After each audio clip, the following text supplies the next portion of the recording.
ചേട്ടാ, പത്മകുമാർ സർ, ഹരീഷ്, നമസ്കാരം. മൂന്ന് സ്വാഗതം. പത്മകുമാർ സർ തുടങ്ങാം. ഒരു പോലീസ് ഇൻവെസ്റ്റിഗേഷൻ സ്റ്റോറി നമ്മൾ ഒരുപാട് കാണുന്നുണ്ട്. ഇതുപോലെ police crime investigation suspense thriller film. ഒന്നാമത്തെ ചോദ്യം, ഇത് സസ്പെൻസ് ഓറിയൻറ്റഡ് ആയിട്ട് നിൽക്കുന്ന സിനിമയാണ്. രണ്ട്, നിലവിൽ എല്ലാ ക്ലിപ്പുകളും തിയേറ്ററിൽ തന്നെ പലരും ഫോണിൽ ക്യാപ്ചർ ചെയ്യുന്ന സമയത്ത് സസ്പെൻസ് സിനിമകൾ മെയിൻറ്റെയിൻ ചെയ്യാനുള്ള തത്രപ്പാടുകൾ എത്രമാത്രമാണ്? അത് ഫസ്റ്റ് ഷോ കഴിയുന്നവരേ ഉള്ളൂ, സസ്പെൻസ് അല്ല. എന്നാലും അതുവരെ അത് മെയിൻറ്റെയിൻ ചെയ്യാന്നുള്ളൊരു വലിയ പണിയാണ്. പക്ഷേ ഈ സിനിമയെ സംബന്ധിച്ച് സസ്പെൻസ് ത്രില്ലർ എന്നതിൻ്റെ അപ്പുറം ഇതിനകത്തൊരു എമോഷണൽ ഒരു കണ്ടൻറ്റ് കിടക്കുന്നുണ്ട്. അതാണ് നമ്മൾ ഈ സിനിമ പ്രേക്ഷകർ എത്രത്തോളം സിനിമ ഇഷ്ടപ്പെടും, അവർ ഏറ്റെടുക്കുമെന്ന് പ്രതീക്ഷിക്കുന്ന അതിനുള്ള ഒരു വിശ്വാസം കൊണ്ടാണ്. നമ്മൾ ത്രില്ലർ സിനിമകൾ, സസ്പെൻഷൻ അല്ലെങ്കിൽ ഇൻവെസ്റ്റിഗേഷൻ സിനിമകൾ നമ്മൾ ഒരുപാട് കണ്ടിട്ടുണ്ട്, ഒരുപാട് ഇങ്ങനെ വന്നുകൊണ്ടിരിക്കുന്നുണ്ട്. ഞാൻ തന്നെ 2-3 സിനിമകൾ ചെയ്തിട്ടുണ്ട്. അതിൽ നിന്നൊക്കെ വ്യത്യസ്തമായിട്ട് ഈ സിനിമയ്ക്ക് ഇൻവെസ്റ്റിഗേഷനാണ് ഒരു പരിധിവരെ സിനിമ മുന്നോട്ട് കൊണ്ടുപോകുന്നത്. അതൊക്കെ അതിന് ശേഷം വരുന്ന ഒരു എമോഷണൽ എലമെൻ്റാണ് ഈ സിനിമയുടെ കോറെന്ന് പറയുന്നത്. അതാണ് ഞങ്ങൾക്ക് പ്രേക്ഷകരുടെ മുമ്പിൽ വയ്ക്കാനുള്ള ഏറ്റവും പ്രധാനപ്പെട്ട ഒരു സർപ്രൈസ് ഐറ്റം എന്ന് പറയുന്നത്. അതിലാണ് ഞങ്ങളുടെ പ്രതീക്ഷ. സാർ വ്യത്യസ്ത ജോണറിൽ സിനിമ ചെയ്യുന്ന ഒരാളാണ്. ഞാൻ ചോദിക്കുന്നത്, ഇതുപോലെ പോലീസ് സിനിമകൾ ചെയ്യുമ്പോൾ കിട്ടുന്ന ഹൈ എന്താണെന്ന് അറിഞ്ഞാൽ കൊള്ളാറുണ്ട്. ഇപ്പോൾ സ്വാഭാവികമായിട്ട് ഉയർ വരുമ്പോഴേക്കും ജോസഫ് വെച്ചായിരിക്കും കമ്പാരിസൺ വരിക. അതിന് മുകളിൽ പോകുമോ എന്നുള്ളത് അത് പ്രേക്ഷകരുള്ളിൽ അതിപ്പോൾ എന്ത് ചെയ്താലും മാറ്റാൻ പറ്റുമെന്ന് എനിക്കറിയത്തില്ല. പക്ഷേ വ്യത്യസ്ത ജോണർ ട്രൈ ചെയ്തിട്ട് പോലീസ് ഇൻവെസ്റ്റിഗേഷനിൽ വരുമ്പോഴുണ്ടാകുന്ന ഹൈ എന്ത്? പോലീസ് സ്റ്റോറിയാണോ അല്ലെന്നുള്ളതല്ല, എന്നെ സംബന്ധിച്ച് ഓരോ സിനിമ ഓരോ പുതിയ കണ്ടൻറ്റാണ്. ആ സിനിമയായിട്ട് മാത്രമാണ് ഞാൻ അപ്രോച്ച് ചെയ്യാറുള്ളത്. അതായത് ജോസഫിൻ്റെ ഒരു ഹാങ് ഓവർ എനിക്ക് ഈ സിനിമയോടില്ല, അല്ലെങ്കിൽ ആ സിനിമ ജോസഫുമായിട്ട് ഈ സിനിമയെ കമ്പയർ ചെയ്യുകയോ ഇല്ലയോ എന്നുള്ളതൊന്നും ഞാൻ ചിന്തിക്കാറില്ല, വിഷയമാക്കാറില്ല. ഈ സിനിമ 100% എന്നെ സംബന്ധിച്ച് ഒരു ഫ്രഷ് കണ്ടൻറ്റാണ്, ഫ്രഷ് കഥാപാത്രങ്ങളാണ്, ഫ്രഷ് ബാക്ക്ഡ്രോപ്പാണ്, ഫ്രഷ് ആക്ടേഴ്സാണ്. അപ്പോൾ ഞാൻ ഈ സിനിമ ചെയ്യുമ്പോൾ ഈ സിനിമയെക്കുറിച്ച് മാത്രമേ ചിന്തിക്കാറുള്ളൂ. അപ്പോൾ ആ നിലയിൽ ഈ സിനിമ എനിക്ക് വളരെയധികം പ്രതീക്ഷയുള്ള, ഞാൻ ഇതുവരെ ചെയ്തിട്ടില്ലാത്തൊരു ജോണറിൽപ്പെട്ടൊരു സിനിമയാണ്. പോലീസ് സ്റ്റോറിയാണെന്ന് ഒഴിച്ചാൽ ഇതിൻ്റെ ഒരു എമോഷണൽ കണ്ടൻറ്റ് എന്ന് പറയുന്നത് ഞാൻ ഇതിനു മുമ്പ് ചെയ്തിട്ടുള്ള എല്ലാ സിനിമകളിൽ നിന്നും വളരെ വ്യത്യസ്തമായിട്ടുള്ളൊരു സിനിമയാണ്. അതുകൊണ്ട് തന്നെ ഈ സിനിമ 100% എന്നെ സംബന്ധിച്ച് ഒരു തികച്ചും ഫ്രഷായിട്ടുള്ള പുതുമയാർന്ന ഒരു സിനിമയും കഥയുമാണ്. വളരെ ക്ലിയറാണ്. ബൈചേട്ടൻ എങ്ങനെയാണ് ഈ സിനിമകൾ തിരഞ്ഞെടുക്കുമ്പോൾ? സ്ക്രിപ്റ്റ് കേൾക്കുമോ, ക്യാരക്ടർ കേട്ടിട്ടാണോ തിരഞ്ഞെടുക്കുന്നത്, അതോ നമ്മളെ വിളിച്ചു? സ്ക്രിപ്റ്റ് ഒന്നും കേൾക്കാറില്ല. സ്ക്രിപ്റ്റ് കേൾക്കാൻ വേണ്ടി ഞാൻ സൂപ്പർ സ്റ്റാർ ഒന്നുമല്ലല്ലോ. ഞാൻ എൻ്റെ ക്യാരക്ടർ മാത്രമേ ചോദിക്കാറുള്ളൂ. എനിക്ക് അത് ചോദിക്കുന്നത് എന്തിനാണെന്നറിയാം, എനിക്ക് എന്തെങ്കിലും ചെയ്യാൻ പറ്റുന്നതാണോ, അല്ലെങ്കിൽ ഞാൻ ചെയ്താൽ ശരിയാകുമോ, ഇതൊക്കെ ഒന്ന് അറിയാൻ വേണ്ടിയിട്ടാണ് ചോദിക്കുന്നത്. അല്ലാതെ പിന്നെ കഥയൊന്നും അറിഞ്ഞിരിക്കണ്ട. കഥ അറിഞ്ഞാൽ ആട്ടാടാൻ പറ്റുള്ളൂ. അപ്പോൾ അതുകൊണ്ട് ചോദിക്കും. പിന്നെ വേറെ കാര്യം എന്ന് പറയും, ഇപ്പം നിങ്ങൾ പപ്പാൻ്റെ അടുത്ത് ചോദിച്ച പോലെ ഇത് പോലീസ് സ്റ്റോറി അല്ല ശരിക്കും. ഇതിൻ്റെ സ്റ്റോറി വേറെയാണ്. പക്ഷേ ഇതിൻ്റെ ആ അന്വേഷണത്തിൽ പോലീസുകാർ ഭാഗമാകുന്നു എന്നുള്ളതാണ്. അല്ലാതെ പോലീസുകാരുടെ കഥയല്ല ഇതിനകത്ത് പറയുന്നത്. അപ്പം ഈ പറഞ്ഞ പോലെ അതിനകത്തൊരു ഇമോഷണൽ കണ്ടന്റ് ഉണ്ട്. അതാണ് ഈ പറഞ്ഞ അതിനകത്തൊരു പുതുമ എന്ന് പറയുന്ന സംഭവം. അതാണ്. അപ്പോൾ അതിൻ്റെ അളവ് എങ്ങനെയാണ് ബൈചേട്ടാ അളക്കുന്നത്? ഇപ്പോൾ നമ്മളൊരു കഥ കേൾക്കുന്നു, ഇപ്പോൾ ലൊക്കേഷൻസ് പലരും ട്രാവലിംഗ് ഉണ്ടാവും, അല്ലാതെ ഫിസിക്കലി ബുദ്ധിമുട്ടുണ്ടാവുന്ന ഇതുണ്ടാവും, മെൻ്റലി ബുദ്ധിമുട്ടുണ്ടാകുന്ന റോളുണ്ടാവും. ഇതിൻ്റെ എങ്ങനെ ഇത് അളക്കുന്നത്? നമ്മളെ കൊണ്ട് പറ്റും അല്ലെ ഹാൻഡിൽ ചെയ്യാൻ പറ്റുന്ന കഥാപാത്രമാണെന്നുള്ളത് ഇത്രയും എക്സ്പീരിയൻസ് ഉണ്ട്? അല്ല, അത് ഒരു കഥാപാത്രം കേൾക്കുമ്പോൾ തന്നെ നമുക്ക് മനസ്സിലാവും നമുക്ക് ചെയ്യാൻ പറ്റുന്നതാണോ അല്ലെങ്കിൽ നമുക്ക് ചേരുന്നതാണോ എന്നുള്ളത് നമുക്ക് മനസ്സിലാവും. പിന്നെ ഈ ഒരു ഡയറക്ടർ എന്ന് പറയുന്ന ഒരാളുടെ സപ്പോർട്ട് ഭയങ്കര വലുതാണ്. നമുക്ക് ചെയ്യാൻ പറ്റാത്ത കാര്യം നമ്മളെ കൊണ്ട് ചെയ്യിപ്പിക്കുന്നതാണ് ഒരു ഡയറക്ടറിൻ്റെ മിടുക്കെന്ന് പറയുന്നത്. നമ്മൾ ചെയ്തുകൊണ്ടിരിക്കുന്ന ഒരു കാര്യം ചെയ്യിപ്പിക്കാൻ എല്ലാവർക്കും പറ്റും അല്ലേ? അപ്പോൾ നമുക്ക് ചെയ്യാൻ പറ്റാതിരുന്ന, അല്ലെങ്കിൽ നമ്മൾ ചെയ്യുമെന്ന് പ്രതീക്ഷിക്കാത്ത ഒരു കാര്യം നമ്മളെ കൊണ്ട് ഒരു ഡയറക്ടറിന് ചെയ്യിപ്പിക്കാൻ പറ്റുമ്പോഴാണ് ഒരു ആക്ടറിന് കൂടുതൽ മികവുണ്ടാകുന്നത്. അങ്ങനെ ചെയ്യാൻ കഴിയുന്ന ഒരു ഡയറക്ടറാണ് പത്മകുമാർ. ഇപ്പോൾ ബൈചേട്ടൻ ഒരുപാട് പേരുടെ കൂടെ സ്ക്രീൻ സ്പേസ് ചെയ്യുന്നുണ്ടല്ലോ. ഞാൻ പറയുന്ന മേജർ ആക്ടേഴ്സിൽ നിന്ന് യുവതാരങ്ങളിൽ നിന്നും റോഷൻ എങ്ങനെയാണ് അപ്പാർട്ടാവുന്നത്? ഞാൻ ട്രെയിലറിൽ കാണുമ്പോൾ എനിക്ക് നിങ്ങൾ ഒരുപാട് ആദ്യമായിട്ടാണ് അഭിനയിക്കുന്നത്. അതെ, അതുകൊണ്ട് ചോദിച്ചു. റോഷനായിട്ട് ചെയ്ത ഒരു പടം എന്നുള്ള നിലയിൽ അയാളുടെ ഒരു കരിയറിലെ ഒരു ബെസ്റ്റ് റോളായിരിക്കും ഇത്. റോഷനെ സംബന്ധിച്ചിടത്തോളം അയാളുടെ കരിയറിലെ ഏറ്റവും best, one of the best performance ആയിരിക്കും ഈ ഉയരിൽ നമ്മൾ കാണാൻ പോകുന്നത്. ഹരീഷ്, മദ്രാസുകാരൻ ഭയങ്കരമായി ഹൈപ്പ് കൊടുത്തൊരു മനുഷ്യനാണ് ഹരീഷിന്റെ വലത്തേറ്റത്തിരിക്കുന്നത്. ചേട്ടൻ ഓർമ്മയുണ്ടോ അത്? തിയേറ്ററിൽ വന്നിട്ട് സത്യമായിട്ട് ഞാൻ അറിഞ്ഞില്ല. ഞാൻ ഇങ്ങനെ ഈ അപ്ഡേറ്റ് ചെയ്യുന്ന ഒരാളല്ല. അപ്പൊ ഇങ്ങനെ ഒരു സിനിമ അറിയാൻ എനിക്ക് അറിയില്ല. അല്ലാതെ ഞാൻ അയാളെ കളിയാക്കാൻ വേണ്ടി പറഞ്ഞതല്ല. മാർക്കോ കാണാൻ പോയ സമയത്ത് മാർഗമാണ് നീ എന്തിനിവിടെ വന്ന് നിഷ്കളങ്കമായിട്ട് പോയി ചോദിച്ചത് ബൈജുട്ടാ, ഹിന്ദ് ഇവിടെ. ഓ അങ്ങനെ ഒന്നും ഉണ്ടോ? അങ്ങനെ പടം ഉണ്ടോന്ന് എനിക്കറിയില്ലായിരുന്നു സത്യം. തമിഴ് പടം കൂടെ അല്ലേ? അല്ലല്ല, ഞാൻ ഫണ്ണായിട്ട് ചോദിച്ചത്. ആണെങ്കിൽ ഞാൻ അറിഞ്ഞാലോ, എങ്ങനെയെങ്കിലും അറിയും. ഇത് അറിയാൻ ഒരു വഴിയില്ല. അല്ലെങ്കിൽ അത്രയും സൂപ്പർ ഹിറ്റായ സിനിമയാണെങ്കിൽ ഒരു ടോക്ക് ഉണ്ടാവും. റിലീസ് ആയാലേ ഉള്ളൂ. റിലീസ് ആയതേ ഉള്ളൂ, ആ സമയത്തുള്ളതാ. ഹരീഷ്, ഞാൻ പറഞ്ഞ ഹരീഷിന്റെ ജേർണി എങ്ങനെയാണ് ഈ പടത്തിലേക്ക് വരുന്നതും എൻട്രിയും പരിപാടി? ഞാൻ ഈ സമയത്ത് ഞാൻ എക്സാം എന്ന് പറഞ്ഞിട്ടൊരു വെബ് സീരീസിന് വേണ്ടിയിട്ട് തയ്യാറായിരിക്കുന്ന സമയത്താണ് വിനയൻ സാർ, നമ്മുടെ ചീഫ് അസോസിയേറ്റ് വിനയൻ ചേട്ടൻ എന്നെ വിളിക്കുന്നതും പപ്പേണ്ട ഒന്ന് കാണണമെന്ന് പറയുന്നു. കാണുന്നു, അങ്ങനെ ആ ഒരു സമയം കണ്ടു. അന്ന് തന്നെ ഇൻഫോം ചെയ്യാണ്. പക്ഷെ കുറെ പ്രശ്നങ്ങൾ ഉണ്ടായിരുന്നു. അന്ന് ഞാനൊരു പോലീസ് ലുക്കിലായിരുന്നു ഉണ്ടായിരുന്നത്. ഒരു 21 ദിവസം മാത്രമേ ബാക്കി ഉണ്ടായിരുന്നുള്ളൂ. ഈ താടി വരണം, മുടി വേണം, ഇതൊക്കെ കണ്ടിട്ട് ഫോട്ടോ കണ്ടിട്ടാണ് പപ്പേട്ട വിളിച്ചത്. ഞാൻ വന്നു നോക്കിയപ്പോൾ ഒരു പോലീസ് ലുക്കിലാണ് വന്നത്. പിന്നെ ആ താടിയും മുടിയും വളരാനുള്ള ഒരു കാത്തിരിപ്പ് മാത്രമേ ഉണ്ടായിരുന്നുള്ളൂ. സാർ, ഇത് ഈ ക്യാരക്ടേഴ്സിന് ബ്രീഫിംഗ് കൊടുക്കുന്നത് എങ്ങനെയാണ്? അതായത് ഓരോ ജോണർ അനുസരിച്ച് അവർക്ക് ഓരോ ഷോർട്ടിലായിട്ട് ബ്രീഫ് ചെയ്ത് കൊടുക്കുന്നതാണോ, അതോ നമുക്കൊരു സ്റ്റോറി നറേഷൻ ആർട്ടിസ്റ്റുമായിട്ടുള്ള സ്റ്റോറി നറേഷൻ ഉണ്ടാവും തീർച്ചയായിട്ടും. നമ്മൾ എൻ്റെ മൊത്തം കഥ എന്താണെന്ന് പറയും. അത് ഡീറ്റെയിൽ ആയിട്ട് പറയുന്ന സിറ്റുവേഷൻ ഉണ്ട്, അല്ലാതെ ഷോർട്ടായിട്ട് പറയുന്ന സിറ്റുവേഷൻ ഉണ്ട്. അതിനൊരു ഭജനോടൊക്കെ പറയുമ്പോൾ നമ്മൾ ഫുൾ ഡീറ്റെയിൽ ആയിട്ട് പറയണം. കാര്യം എന്ന് വെച്ചാൽ ബിഗിനിങ് ടു എൻഡ് ക്യാരക്ടർ ഉണ്ട്. നമുക്ക് കഥയുടെ ഓരോ ടേണിംഗ് പോയിന്റ്സും പുള്ളിയോട് പറഞ്ഞാൽ അതിന് ക്യാരക്ടർ എന്താണെന്ന് വ്യക്തമായിട്ടൊരു മനസ്സിലാവുള്ളൂ. അപ്പോൾ ഡീറ്റെയിൽ ആയിട്ട് നമ്മൾ പറയേണ്ടി വരും. അല്ലാതെ ഇപ്പോൾ ചില ക്യാരക്ടേഴ്സ് നമ്മൾ വന്നു പോകുന്ന ചില ക്യാരക്ടേഴ്സ് ആണെങ്കിൽ നമ്മൾ കഥയുടെ ഒരു ഷോർട്ട് ഫോം, ഒരു ചുരുക്കത്തിലെ കഥ ഇന്നതാണ്, നിങ്ങളുടെ ക്യാരക്ടർ ഇന്നതാണെന്ന് മാത്രം പറയും. ആ ക്യാരക്ടറിൻ്റെ ഒരു സ്വഭാവം, അവരുടെ ബോഡി ലാംഗ്വേജ് എന്തായിരിക്കും, അവരുടെ ഒരു സംസാര രീതി എന്തായിരിക്കും, ഇങ്ങനത്തെ കാര്യങ്ങളൊക്കെ ഒന്ന് അവരോട് ഡിസ്ക്രൈബ് ചെയ്യും. എന്നിട്ട് പിന്നെ ബാക്കി നമ്മൾ തിയേറ്ററിൽ ലൊക്കേഷനിൽ വന്നിട്ട് പിന്നെ ഒന്നിച്ച് ഉണ്ടാക്കിയെടുക്കുന്ന ഒരു കൂട്ടായ്മയുടെ ഒരു പ്രോസസ്സാണിത്. എന്ന് വെച്ചാൽ ഞാൻ ഒറ്റയ്ക്ക് വിചാരിച്ചാൽ ഒരു ക്യാരക്ടറിനെ അതുപോലെ മോൾഡ് ചെയ്യാൻ പറ്റില്ല. അതിനൊരു ആക്ടറും കൂടെ വിചാരിക്കണം. അപ്പോൾ നമ്മൾ പറയുന്ന ഒരു സാധനം അതിൻ്റെ ഇരട്ടിയായിട്ടോ 10 ഇരട്ടിയായിട്ടോ തിരിച്ചിരുന്ന ആക്ടേഴ്സ് ഉണ്ട്. നമ്മൾ പ്രതീക്ഷിക്കുന്നത് അതാണ് ഓരോ ആക്ടേഴ്സിന് പ്രതീക്ഷിക്കുന്നത്. ഞാൻ എത്ര പൊതുവെ എത്ര ഇരട്ടിയാണ് തരുന്നത് അറിഞ്ഞാൽ കൊള്ളാറില്ല. പ്രത്യേകിച്ച് കണക്കില്ല.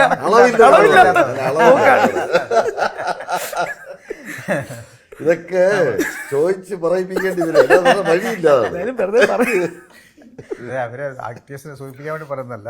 പക്ഷെ നമുക്ക് അങ്ങനെയുള്ള ആക്ടേഴ്സാണ് നമ്മൾ കൂടുതലും മലയാളത്തിൽ, പ്രത്യേകിച്ച് ഞാൻ അങ്ങനെയുള്ളവരെ കാസ്റ്റ് ചെയ്യൂ.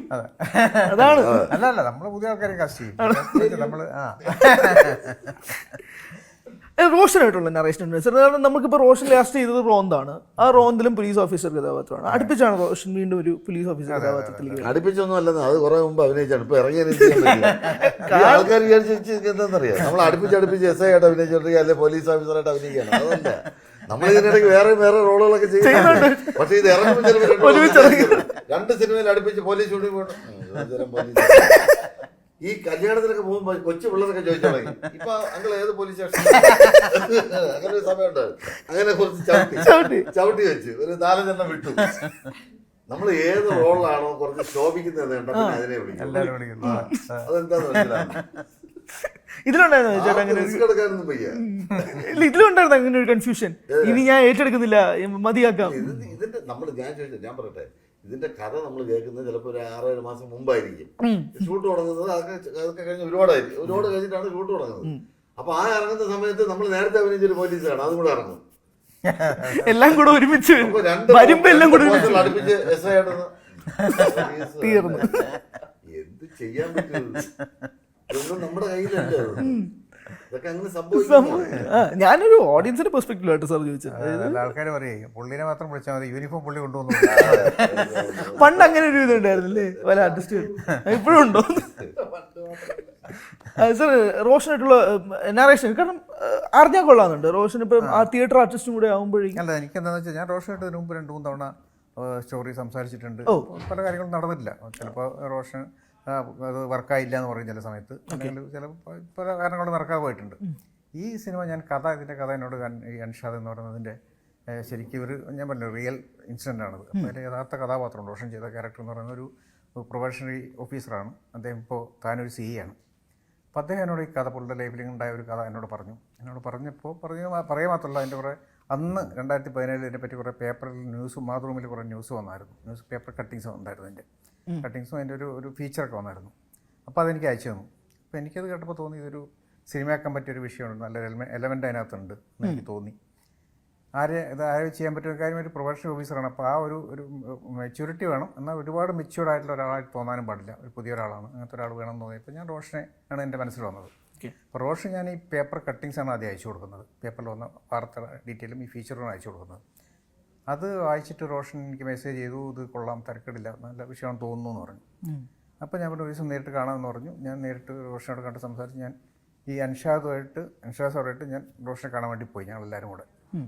ഇപ്പോൾ ഷാജി മാറാറുണ്ടായിരുന്നു, നീഗറുണ്ടായിരുന്നു, ഞങ്ങളെല്ലാവരും കൂടെ റോഷനെ കാണാൻ പോയി. അവിടുന്ന് പുള്ളി അദ്ദേഹത്തിൻ്റെ ഈ കഥ, പുള്ളിയുടെ അനുഭവ കഥ ഫുൾ ഡീറ്റെയിൽ ആയിട്ട് റോഷൻ നാരേറ്റ് ചെയ്തു.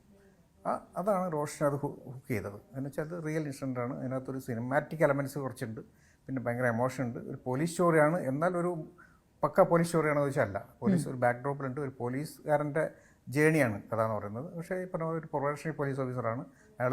ഒരു SI ആയിട്ട് ജോയിൻ ചെയ്ത് ആദ്യത്തെ കുറച്ച് മാസങ്ങൾക്കുള്ളിൽ ഉണ്ടാകുന്ന ഇൻസിഡൻ്റാണ്. പുള്ളിയുടെ പരിചയക്കുറവും പുള്ളിയുടെ ജോലിയിലുള്ള കുറേ കൺഫ്യൂഷൻസൊക്കെ അതിനകത്തുണ്ട്. പക്ഷേ എങ്കിൽ പോലും പുള്ളി ഏറ്റെടുത്ത ഒരു കാര്യം പുള്ളി എങ്ങനെ കൃത്യമായിട്ട് പുള്ളി ഏറ്റെടുത്ത് നടപ്പാക്കുന്നു എന്ന് പറയുന്ന ഒരു സാധനവും അതിൻ്റെ കൂടെ പുള്ളിക്ക് പ്രതീക്ഷിക്കാതെ യാത്ര ചെയ്യേണ്ടി വരുന്ന ചില കാര്യങ്ങൾ അതിനകത്തുണ്ട്. അപ്പോൾ അത് റോഷനെ ഹുക്ക് ചെയ്തു. അങ്ങനെ റോഷൻ അത് ചെയ്യാമെന്ന് തീരുമാനിച്ചു. അങ്ങനെയാണ് നമ്മൾ ഇതിലോട്ട് വരുന്നത്. പിന്നെ കഥ പറഞ്ഞതിന് ശേഷമാണ് പിന്നെ നമ്മൾ സ്ക്രിപ്റ്റ് ഉണ്ടാക്കുന്നത്. സ്ക്രിപ്റ്റ് നിഖിലും ഷാജിമാരുടെ കൂടെ ഉണ്ടാക്കിയതാണ്. അതിനകത്ത് നമ്മുടെ സിനിമാറ്റിക് ആയിട്ടുള്ള കുറച്ച് ഫ്രീഡം അതിനകത്ത് ഉപയോഗിച്ചിട്ടുണ്ട്. ഈ റിയൽ ഇൻസിഡൻറ്റിൽ നിന്ന് കുറച്ച് ഞങ്ങൾ വഴിമാറിപ്പോയി തിരിച്ച് നമ്മൾ അതിലേക്ക് തന്നെ വന്നിട്ടുണ്ട്. സാർ, അതായത് കഥയിൽ റോഷൻ യെസ് പറഞ്ഞതിന് ശേഷമാണ് സ്ക്രീൻ പ്ലേ വർക്ക് ചെയ്യുന്നത്. അതെ അതെ അതെ. ഓക്കെ, അപ്പോൾ സ്ക്രീൻ പ്ലേ വർക്ക് ചെയ്യുമ്പോൾ ട്രൂ ഇവൻസിൽ സിനിമാറ്റിക് എഫക്ട്സ് ആഡ് ചെയ്യുന്നതിൻ്റെ അളവ് എങ്ങനെയാണ്? അതായത് നമുക്കൊരു ഡോക്യുമെൻ്ററി ആവാനും പാടില്ല, എന്നാൽ ഇതൊരു സിനിമാറ്റിക് ഫീൽ വരികയും വേണം. അതിൽ സ്ക്രീൻ പ്ലേ എത്രമാത്രം ഒരു ഇത് വെക്കാറുണ്ട്? സ്ക്രീൻ പ്ലേ ശരിക്കും നമ്മൾ വർക്ക് ചെയ്യുന്ന ഷൂട്ട് തുടങ്ങുന്നവരെ വർക്ക് ചെയ്യും. അതായത് ഷൂട്ട് നടന്നുകൊണ്ടിരിക്കുമ്പോൾ പോലും വർക്ക് ചെയ്യും. അപ്പോൾ അതിന് പ്രത്യേകിച്ച് അങ്ങനെ കാലഘട്ടമൊന്നുമില്ല. പക്ഷേ ഒരു ബേസിക് ഒരു ഐഡിയ നമ്മൾ ഷൂട്ടിന് മുമ്പ് കംപ്ലീറ്റ് ഉണ്ടാക്കിയിട്ടുണ്ടാവും. ഫുൾ സ്ക്രിപ്റ്റ് ഉണ്ടാവും. പക്ഷേ മാറ്റങ്ങൾ ഇങ്ങനെ അപ്പോൾ മാറി ഉണ്ടാക്കിക്കൊണ്ടിരിക്കും. നമ്മൾ ഷൂട്ട് നടക്കുന്നത് വരെ ഓരോ ഷോട്ടും ഓക്കെ എന്ന് പറയുന്നവരെ മാറ്റങ്ങൾ ഉണ്ടാവും. പിന്നെ ഇതിനകത്ത് സിനിമാറ്റിക് എലമെന്റ്സ് എത്രത്തോളം കയറ്റാമെന്നുള്ളതിന് പ്രത്യേകിച്ച് അളവുകളൊന്നുമില്ല. നമ്മൾ ഏതൊക്കെ ഭാഗങ്ങളിൽ നമുക്കിത് കുറച്ച് ലാഗ് അടിക്കുന്നുണ്ട്, കുറച്ച് പോരാ, ഇത് കുറച്ചും കൂടെ സിനിമാറ്റിക് ആവണോ അല്ലെങ്കിൽ കുറച്ചും കൂടെ ഡ്രാമ വേണമെന്ന് തോന്നുന്നു, അവിടെയൊക്കെ നമ്മൾ ഈ കണ്ടൻസ് ആഡ് ചെയ്യാറുണ്ട്. ഓക്കെ, ഞാൻ ASI ആണ് ഒരു ASI ആണ് ഒരു പോലീസ് സ്റ്റേഷനിലെ താരം. DGP ഉണ്ട്, IG ഉണ്ട്, DIG ഉണ്ട്, SP ഉണ്ട്, പലരും കാണും. പക്ഷേ ഒരു പോലീസ് സ്റ്റേഷനിലെ താരം എന്ന് പറയുന്നത് ASI ആണ്. ഇത് കേരള പോലീസിലെ എല്ലാ ASIമാരും കേൾക്കാൻ വേണ്ടി ഉള്ള ആളാണ് ഞാൻ. ASIയുടെ കയ്യിലാണ് പല ട്രിക്കുകളും ഇരിക്കുന്നത്. പിന്നെ എസ്പെഷ്യലി റൈറ്റർ, ഇവരാണ് തീരുമാനിക്കുന്നത് ഒരാൾ ഇന്ന് രക്ഷപ്പെടുത്തണോ ആ പിടിച്ചാത്താക്കണോ എന്ന് തീരുമാനിക്കുന്നത്. അപ്പൊ അതിൽ ASI ആണ് ഞാൻ. ആലോചിച്ചോ എന്റെ പവർ എന്താ? റോഷനേക്കാളും പവർ സംശയമുണ്ട്. അപ്പൊ അതുകൊണ്ടാണ് എന്നെ തന്നെ ASI ആക്കി. ഒരു പവറുള്ള ഒരാള് നിന്നാൽ ആ പവർ ഫീൽ ചെയ്യും, നമുക്ക് തോന്നുന്നുണ്ട്. അതാണ് പ്രേക്ഷകന് വേണ്ടിയിട്ടാണ് എന്നെ ഇട്ടത്. കാസ്റ്റ് ചെയ്തതിന്റെ മെയിൻ കാര്യം അതാണ്. ശരിക്കും ഞാൻ തമാശ പറഞ്ഞല്ലേ, ഒരു പോലീസായിട്ട് ഒരു സ്റ്റേഷനിൽ കയറി എത്രയോ സ്റ്റേഷനുകളിൽ ജോലി ചെയ്ത് പല പല കേസുകൾ കണ്ട് പല വെറൈറ്റിയിലുള്ള കള്ളന്മാര്, കൊലപാതകികള്, പല അങ്ങനത്തെ പല ആൾക്കാരെ കണ്ടു വരുന്ന ആൾക്കാരാണ് ഈ പോലീസുകാരുന്നത്. അവര് ഹെഡ് കോൺസ്റ്റബിളായി പിന്നെ ASI ആയി വരുന്നവർക്കുള്ള ഒരു എക്സ്പീരിയൻസ് ഒന്നും പ്രൊബേഷൻ SI ആയിട്ട് കയറുന്നവർക്ക് ഒരിക്കലും കാണില്ല. അപ്പം ഈ ശരിക്കും പറഞ്ഞാൽ പ്രൊബേഷൻ SI ആയിട്ട് കയറുന്ന ആൾക്കാർ ആ സ്റ്റേഷനിലുള്ള ASI എടുത്തും റൈറ്റർ എടുത്തുമാണ് ചോദിക്കുന്നത് ഈ കേസ് എങ്ങനെയാണ് ഡീൽ ചെയ്യേണ്ടത്, അല്ലാതെ എങ്ങനെയാണ് മുന്നോട്ട് കൊണ്ടുപോകേണ്ടത്, ഇതിന്റെ ഏത് രീതിയിലുള്ള അന്വേഷണമാണ് വേണ്ടതെന്നൊക്കെ ഇവരടുത്ത് കൂടെ ഡിസ്കസ് ചെയ്തിട്ടാണ് ചെയ്യുന്നത്. അപ്പൊ ഇതിനകത്ത് വലിയ റോളാണ് പോലീസ് സ്റ്റേഷനിലുള്ള റൈറ്റർ. ട്രെയിലറിൽ ബൈചേട്ടൻ നിറഞ്ഞു നിൽക്കുന്നത്, ട്രെയിലറിലും ടീസറിലും. അതുകൊണ്ട് വേറെ കാര്യം ഞാൻ പറയുന്നത് ശരിക്കുള്ള കാര്യം. പ്രാക്ടിക്കൽ എക്സ്പീരിയൻസ് ഉണ്ടാവില്ലല്ലോ. പോലീസായിട്ട് കയറുന്ന ഒരാള് SI ആയിട്ട് റിട്ടയർ ചെയ്യും. അതിനകത്ത് ടെസ്റ്റ് ഉണ്ട്. പോലീസിൽ നിന്ന് ഒരു civil police officer head constable ആവുന്നതിന് ഒരു ടെസ്റ്റ് ഉണ്ട്. പിന്നെ അവിടെ നിന്ന് ASI ആവുന്നതിന് വേറെ ടെസ്റ്റ് ഉണ്ട്. ചുമ്മാ അങ്ങനെ ഇത്ര നാളായില്ലേ വാ നിന്നെ ASI ആയി. ഇത് എഴുതാതിരിക്കുന്ന മടിയന്മാരുണ്ട്.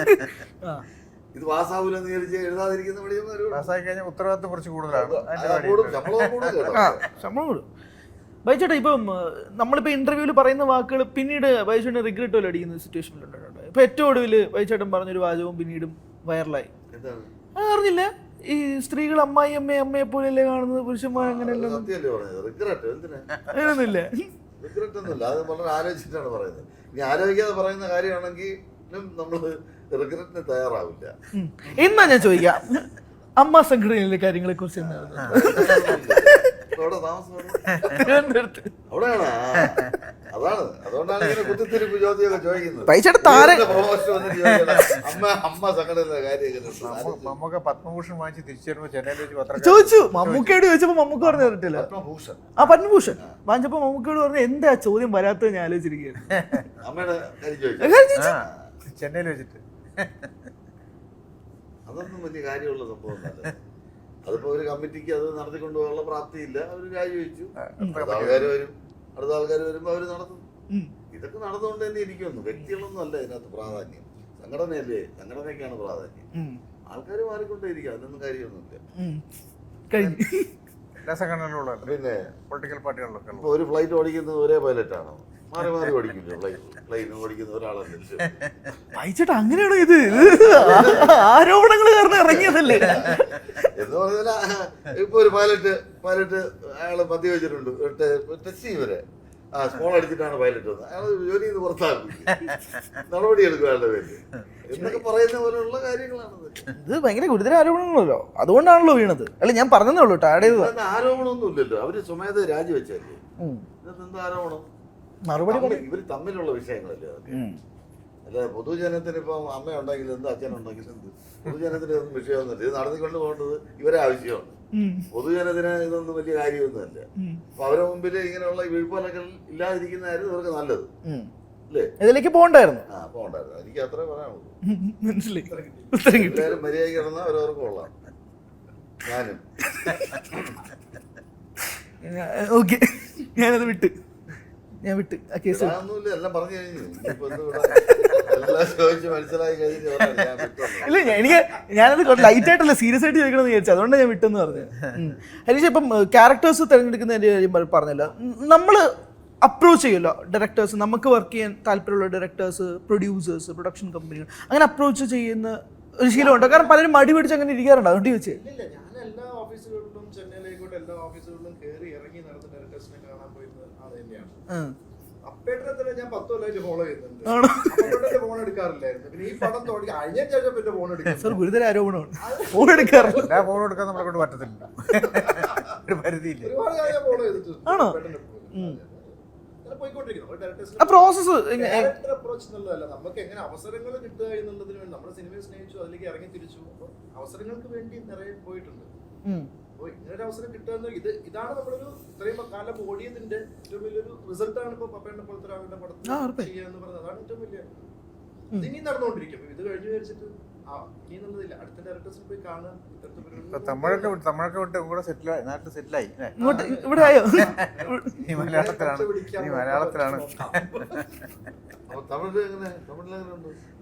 കുഴപ്പമില്ല.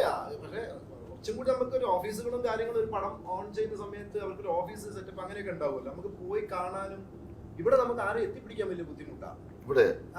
അവിടെ എളുപ്പമാണോ? അവിടെ എളുപ്പമാണ്. എല്ലാവർക്കും ഓഫീസ് ഉണ്ടാവുമല്ലോ. എല്ലാവർക്കും ഒരു പ്രൊഡക്ഷൻ കമ്പനി ആരംഭിച്ച കഥ കേട്ട് ഓക്കെ ആയി കഴിഞ്ഞാൽ, ആർട്ടിസ്റ്റ് ഓക്കെ ആയി കഴിഞ്ഞാൽ അവർ അപ്പൊ തന്നെ ഒരു ഓഫീസ് ഇടുകയാണ് അവിടെ ചെയ്യുന്നത്. അവിടെ അവരെ വർക്കുകൾ അവിടെയാണ് ആരംഭിക്കുന്നത്. ഇവിടെ ഉള്ളവരൊന്നും പറയാം അങ്ങനെ ഒരു ഓഫീസൊക്കെ. ഒരു പ്രോജക്റ്റിന് വേണ്ടിട്ട് ഒരു ഓഫീസ്. അതാ പ്രോജക്ട് കഴിയുന്നവരെ ഉണ്ടാവും. അവിടെ ഡെയിലി ഡയറക്ടർ രാവിലെ വരും, അദ്ദേഹത്തിന് ഒരു മുറി ഉണ്ടാവും. അസിസ്റ്റന്റ് ഡയറക്ടേഴ്സ് അവിടെ രാവിലെ മുതൽ രാത്രി വരെ വന്ന് വർക്ക് ചെയ്യണം. എല്ലാവരും അവിടെ തന്നെ ഉണ്ടാവണം. ഫുഡ് ഉണ്ടാവും, എല്ലാ കാര്യം അവിടെ നിന്നാണ്. അപ്പൊ നമുക്കൊരു അഭിനയിക്കാൻ ആഗ്രഹിക്കുന്ന ആൾക്കാര് അവിടെ വരും, അവരെ ഫോട്ടോ കൊടുത്തു പോകും. ആ ഫോട്ടോ അവർ ചെക്ക് ചെയ്യും. ആ ഒരു ക്യാരക്ടറിനെ പറ്റിയതാണെങ്കിൽ ചെറുതായാലും വലുതായാലും അവർക്ക് ഒരു ഫോട്ടോ മാച്ച് ആവുകയാണെങ്കിൽ അവർ വിളിക്കും. എന്നിട്ട് അങ്ങനെ ഒരു ഇവിടെ ഇപ്പൊ അങ്ങനെ ഉണ്ട്. അതായത് ഒരു ഫ്ലാറ്റ് എടുക്കും, ഓഫീസ് എന്ന് പറയും, നമ്മൾ ഫ്ലാറ്റ് എന്ന് പറയും, അത്രേ ഉള്ളൂ. ഫ്ലാറ്റ് എടുത്ത് നമ്മൾ ഡിസ്കഷൻ ഒക്കെ അവിടെ ആയിരിക്കും. സാറിന് എവിടെയും പ്രൊഡക്ഷൻ തുടങ്ങി അങ്ങനെ ഉണ്ടാവാറുണ്ട്. സർ, ഈ ട്രെയിലറിൽ സാർ വെച്ചേക്കുന്ന 4 പ്രധാനപ്പെട്ട സിനിമകളുണ്ടല്ലോ, അതായത് ഫ്രം ദി ഡയറക്ടർ ഓഫ് എന്ന് പറഞ്ഞിട്ടൊരു 4 സിനിമകളാണ്. ഞാൻ മെൻഷൻ ചെയ്യുന്നില്ല, പക്ഷെ ഞാൻ പറഞ്ഞത് അത് നമ്മൾ സോർട്ട് ഔട്ട് ചെയ്യുന്ന എങ്ങനെയാണ്? ഈ സിനിമയുടെ ജോണറുമായിട്ട് ബന്ധപ്പെട്ട് കണക്ട് ചെയ്യാൻ വേണ്ടിയിട്ടുള്ള സിനിമകൾ പ്രസന്റ് ചെയ്യുന്നതാണോ, അതോ ഫേവറേറ്റ് 4 ഫിലിംസ്? ആളുകൾ പെട്ടെന്ന് ഓർമ്മിക്കുന്ന സിനിമകൾ ഉദ്ദേശിക്കുന്നു. പെട്ടെന്ന് പറയുമ്പോൾ പെട്ടെന്ന് ഇപ്പൊ ഞാൻ ചെയ്ത് പറയുമ്പോൾ ഒരുപാട് സിനിമകളുണ്ട്. ഓർമ്മിക്കപ്പോ പാതിരാമണൽ എന്ന സിനിമയുണ്ട്. പാതിരാമണൽ എന്ന് പറഞ്ഞാൽ പെട്ടെന്ന് ചിലപ്പോ ആൾക്കാർ ശ്രദ്ധ വന്നു. മനസ്സിലായില്ലേ? 4 പടം എന്ന് പറയുന്നത് മലയാളിക്ക് മറക്കാൻ പറ്റാത്ത 4 സിനിമയാണ്. അതെ അതെ. അപ്പൊ അതൊക്കെ വെക്കുമ്പോ ഇന്ന ആളുടെ സിനിമയാണ് എന്റെയൊക്കെ മുഖത്താണ്ട് കയറുന്ന വിചാരിച്ചിരിക്കുക. അല്ല, ബൈചേട്ടനെ കാണാൻ വേണ്ടിയാണ് ഞാൻ അത് ഫസ്റ്റ് ഡേ കാണുന്നത്. അങ്ങനെ ഒരു 10 പേരെ അല്ല, ഞാൻ കാര്യമായിട്ട് ചോദിച്ചത് അതാണ്, അങ്ങനെ കമേഴ്ഷ്യൽ സക്സസ് ആയ സിനിമകൾ പ്രസന്റ് ചെയ്യാന്നുള്ളതാണോ അതോ നമ്മുടെ ഫേവറേറ്റ് സിനിമ പ്രൊജക്ട് ചെയ്ത് അത് പൊതുവേ എല്ലാവരും പറഞ്ഞ പെട്ടെന്ന് ഓർക്കുന്ന സിനിമകൾ.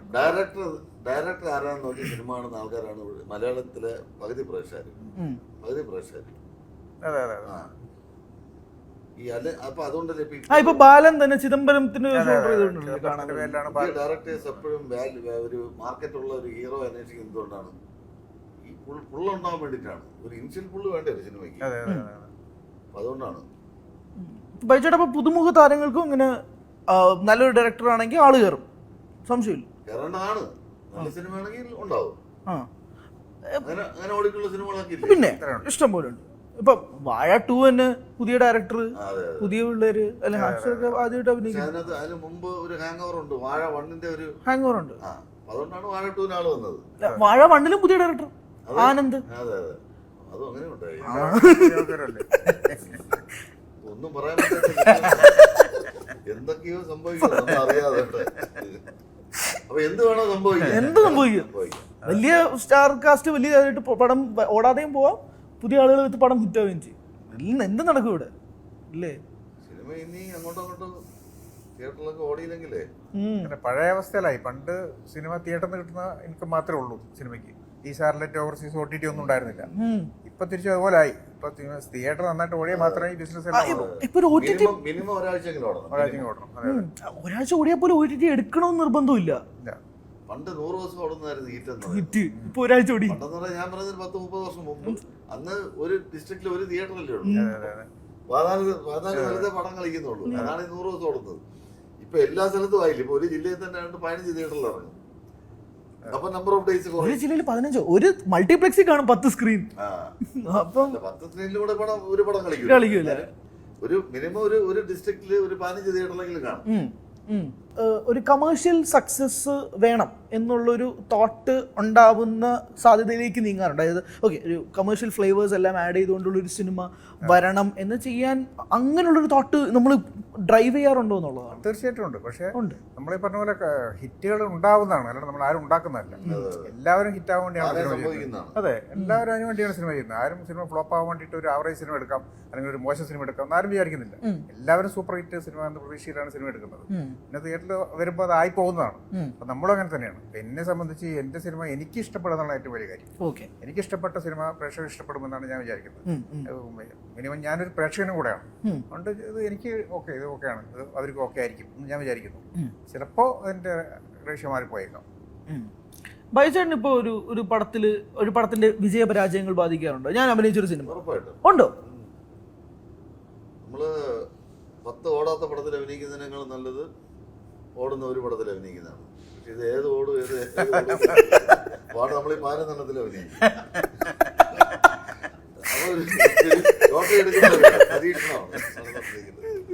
അല്ല, അത് ഇത്ര ഓടി അല്ല, ഞാൻ ചോദിച്ചത് നമ്മൾ ഇത്രയും വർഷം എക്സ്പീരിയൻസ് ഒക്കെ നമ്മൾ അങ്ങനെ ഇപ്പോഴും എക്സ്പീരിയൻസിന്റെ പറഞ്ഞിട്ട് എന്തോ കാര്യം. സിനിമയുടെ അവസ്ഥ ഉണ്ടല്ലോ ഇപ്പൊ. ഭയങ്കരമായിട്ട് പ്രൊമോട്ട് ചെയ്ത ആള് തിയേറ്ററിൽ നമ്മുടെ സിനിമ അത്രയും നല്ലതാണെന്ന് പറയേണ്ട അവസ്ഥ വരെ എത്തിയില്ലേ? നേരത്തെ പറഞ്ഞില്ലേ, എക്സ്പീരിയൻസ് ഇല്ലാത്ത ആൾക്കാർ ചെയ്ത പടങ്ങളാണ് സൂപ്പർ ഹിറ്റ് ആയിക്കൊണ്ടിരിക്കുന്നത്. വാഴയൊക്കെ ഒരു എക്സ്പീരിയൻസ് ഇല്ലാത്ത ആൾക്കാരല്ലേ. അപ്പൊ എക്സ്പീരിയൻസ് അല്ല അതിന്റെ മാനദണ്ഡം. അത് അടിച്ചടിച്ച് അങ്ങനെ അടിക്കട്ടെ ഉയർ എന്ന് ആത്മാർത്ഥമായിട്ട് ആഗ്രഹിക്കുന്നു. 3 പേർക്ക് നന്ദി, നമസ്കാരം. Thank you so much. Thank you. കൂടുതൽ വാർത്തകൾക്ക് News 18 Keralam YouTube channel subscribe ചെയ്യുക.